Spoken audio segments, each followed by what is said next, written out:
while the rest of us are just scraping by. Yeah. Indeed. They're squeezing us to death, y'all. So we don't have anything else to do but to stand up and fight back. So, I'm gonna make this brief. We're gonna have the back of our neighbors who are being scapegoated and mistreated. We're gonna make sure folks whose voices are trying to be silenced are heard loud and clear. And this isn't just about making good trouble, it's about having some backbone. Yes. It's about sticking together like we did after Helene. After Helene, we all came together, we took care of each other. It didn't matter about the identified. There is enough for everyone. So we can keep that going. We're going to get organized, we're going to speak up, we're going to be there for each other. We are going to make some noise. And we're going to make things right. Making the noise. We're going to build a better future for all of us, for my grandchildren, for your grandchildren if you have any, for your friends' children, you know, whatever, for the kids. Yes, for all the children. So let this be a summer that they talk about in history books. This is the summer that we still call.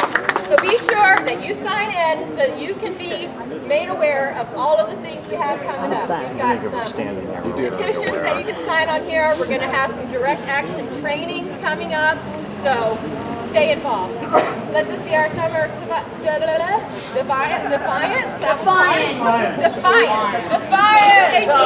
Solidarity summer. Solidarity summer. Right on. So with that, I'm going to introduce three speakers.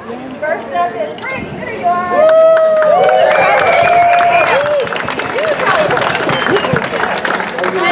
Hey guys, my name is Brandy Morris. I'm the local union president for the VA hospital in Asheville, North Carolina. I also represent the Blue Ridge Park Parkway from OT to Roanoke, 2 Job Corps, 1 in Pisgah Forest, 1 in Brevard or Franklin, and no other climatic data center downtown. I myself have been a government worker for 24 years, and I'm a 3rd generation government worker. My grandma and my mama both retired from federal service. Yeah, good. And as a labor union president for federal workers, I represent about 3,000 people, and we've never seen attacks like we have as of late. And you know, just know that these attacks that are hitting us first is what he can do. It's what Elon Musk and Trump can do, and it will just trickle down to the rest of the labor force after they take care of us. But we're not going to back down, and we aren't. AFGE, I'm with the American Federation of Government Employees, we're the largest federal union in the nation. We have already been filing, and because every single thing that he does is illegal. He doesn't do anything legally. So guess what? That's good news for us, because we continue to fight, we continue to win. The administration fired close to 80,000 employees at the beginning of his term, and AFG has already filed on it, took it to court, and we won, and all those people are coming back with back pay.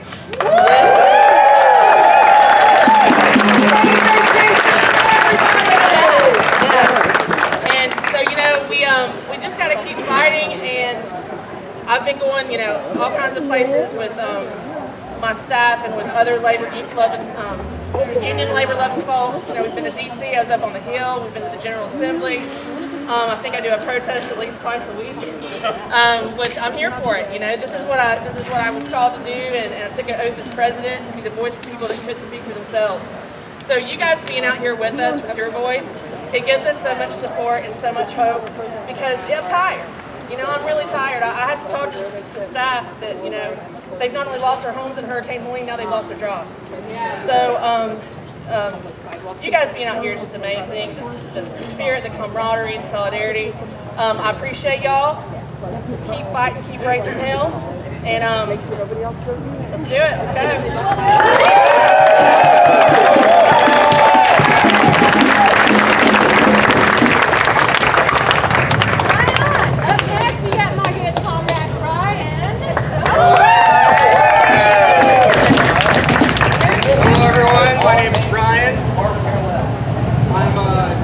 Veteran. I served in the U.S. Navy for 4 years.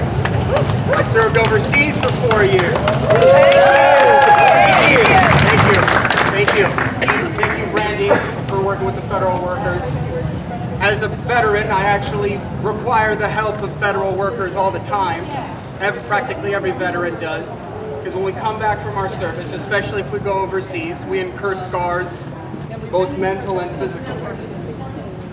I've met many veterans who, without the VA medical system, staffed entirely by federal workers, which includes nurses, doctors, technicians, dispatchers, radio people, and so on. Any possible profession, any labor required, is most likely going to be a federal worker.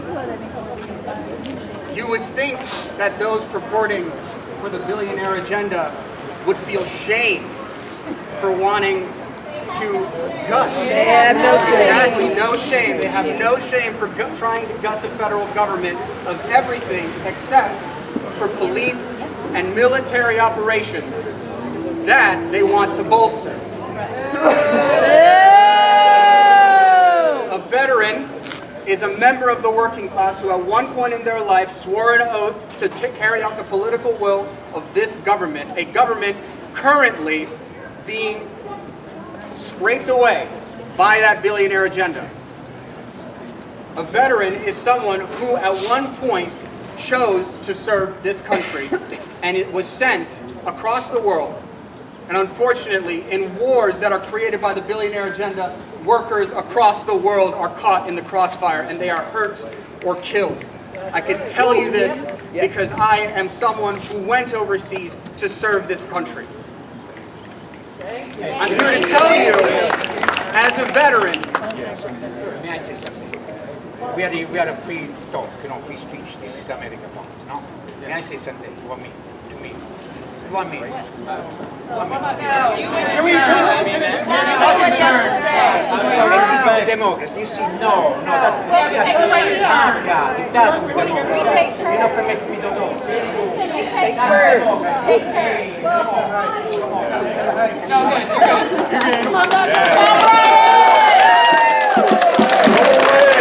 I was just going to finish up and say, look, no worker should stain themselves to carry on the billionaire agenda either at home or abroad. Because Mayday is International Workers' Day, and the international working class should not be at the expense of a billionaire agenda. A small minority of people get a kick and benefit financially from taking workers from their homes and sending them out to destroy someone else's. That's right. No one should stain themselves that way. Nope. Because when you come back, they're gonna take everything away. They're trying to do that right now with the federal workers, and thankfully AFG has been able to stave them off as best as they can, but they have the resources and the political will to do so. Happy International Workers Day, everyone. Workers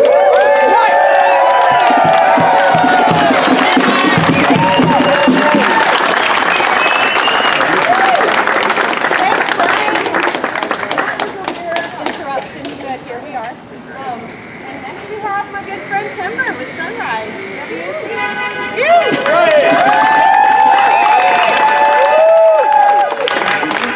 Hey y'all, I'm Timber with Sunrise Movement, Western North Carolina.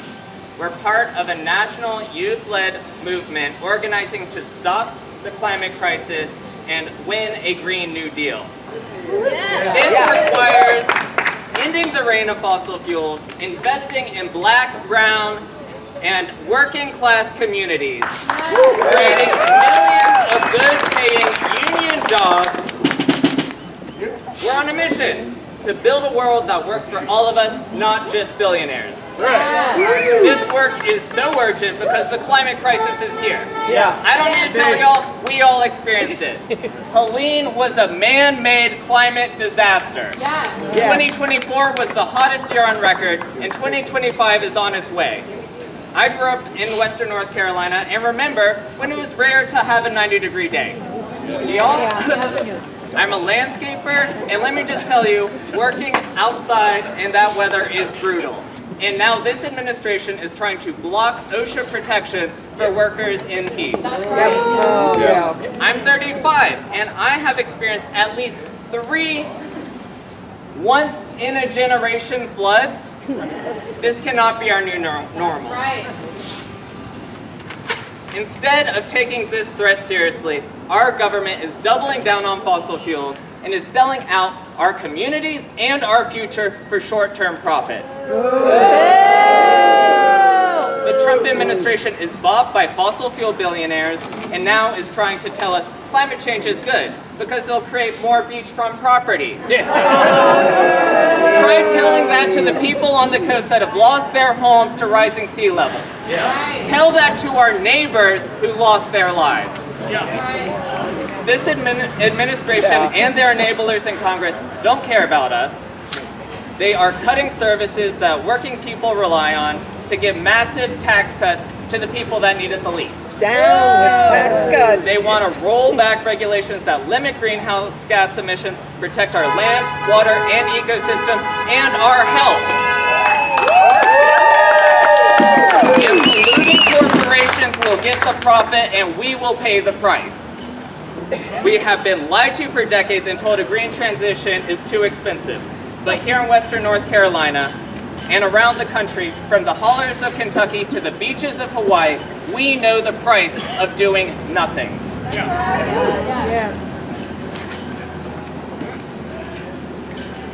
Now we have to figure out how to rebuild. I don't know about y'all, but I'm still waiting on FEMA for the help to rebuild my driveway. And FEMA sucks, but you don't fix something that's broken with dynamite. By eliminating. There is more money coming, and we have to make sure that it goes to the folks that need it the most. This can be an opportunity to fight the climate crisis, to prepare for the next climate disaster we know is coming. We need your help. Check out our Instagram, Sunrise Movement WNC, for more info about us. Because there's so much work to do. We need a Green New Deal. We must end the era of fossil fuels and transform our economy and our government so they work for us, not billionaires.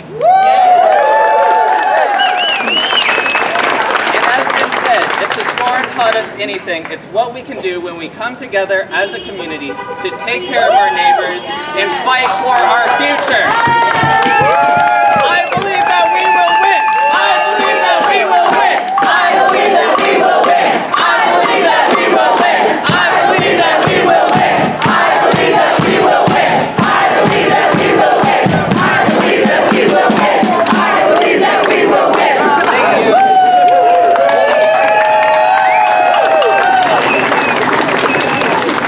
Good morning, Hendersonville. I hope everybody can hear now. I'm gonna try to be real loud. I love that there are 50,501 Mayday protests around the nation, and we're a part of one. All right. Like Brian said, Mayday is to remember the fallen workers that have paid the price so we can have organized labor today. We need to remember them. We also need to keep carrying that on. And I know that's why a lot of you are here today. We cannot not stop today. This has to keep going all the way from these streets to the ballot box so we can get people in office that are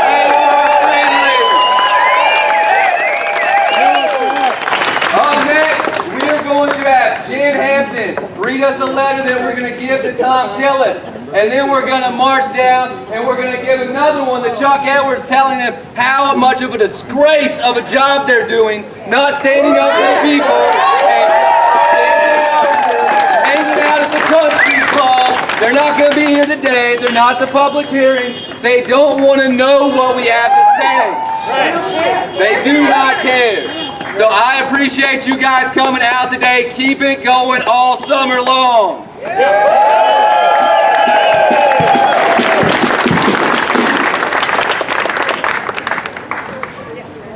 I have a friend here who wants to say something real quick, and then I'm going to read this letter for y'all. Hey guys, we just moved to Hendersonville literally 2 days ago. And in Florida, we have started a freedom walk every Sunday morning at 9 o'clock. I know that interferes with church for a lot of people, but if you can meet here Sunday morning at 9 o'clock with your signs, it's a freedom walk. No shouting, no noisemakers, no nothing. We don't have to have a permit.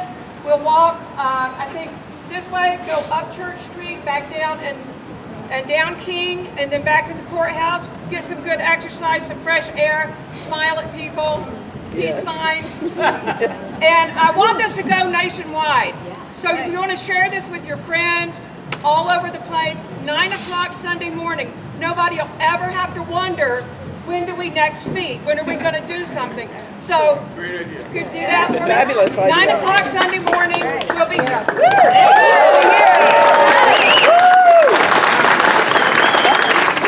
Start that in every city. All right, so I want to read this letter to y'all. We're going to go tape it to his door because he's not there, and then we're going to walk down to Chuck Edwards' office, okay? Together? Yeah. Okay, it's only a couple of blocks. All right. I can do it. Tom Tillis, all of North Carolina's children deserve a stellar education. Our children need you to stand up for them. Our families and schools cannot sustain another blow. You are responsible for North Carolina's children, and we are counting on you to show us, public school families of North Carolina, where you stand. As parents, educators, students, and public school supporters across North Carolina, we urge Tom Tillis to oppose all efforts to dismantle the Department of Education. Yes. Reject the implementation of federal private school voucher programs. Yes. Protect Medicaid and SNAP benefits. Yes. Halt the proposed $1.1 trillion in tax cuts for the wealthy that threaten vulnerable populations. Yes. In North Carolina, we have already seen the impacts of state funding cuts. We cannot afford to lose additional funding at the federal level that would come with dismantling the Department of Education and a federal expansion of private school vouchers.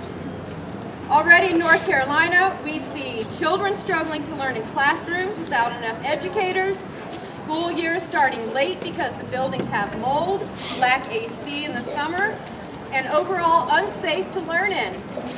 Buses returning home late into the evening because there are not enough bus drivers to run the needed routes. It is a shame. Public education is the cornerstone of our democracy, providing every child, regardless of race, identity, or background, with the opportunity to learn, grow, and thrive. Attempts to dismantle the Department of Education are particularly concerning for students covered by IDEA, Individuals with Disabilities Education Act. They're trying to cut that. What? Sorry. Back to the letter. Such actions could jeopardize critical special education services and create significant disruption through sweeping shifts at the agency, calling into question whether essential protections for vulnerable students would remain intact. Any cuts to Medicaid will do harm, disproportionately impacting children and older disabled people in our state.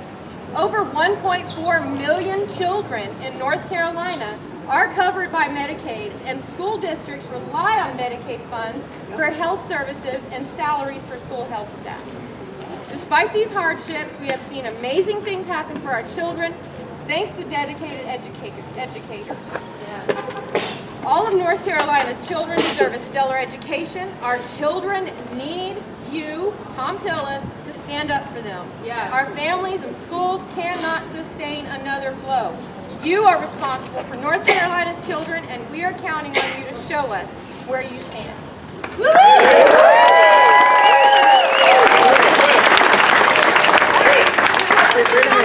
And then we will walk down there.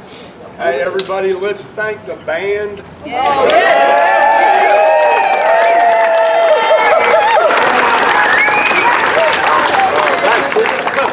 That choice of song brought me 2 or 3 blocks down here with my heart.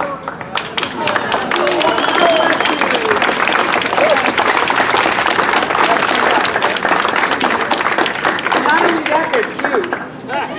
They're adorable. Look at adorable.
Thank you.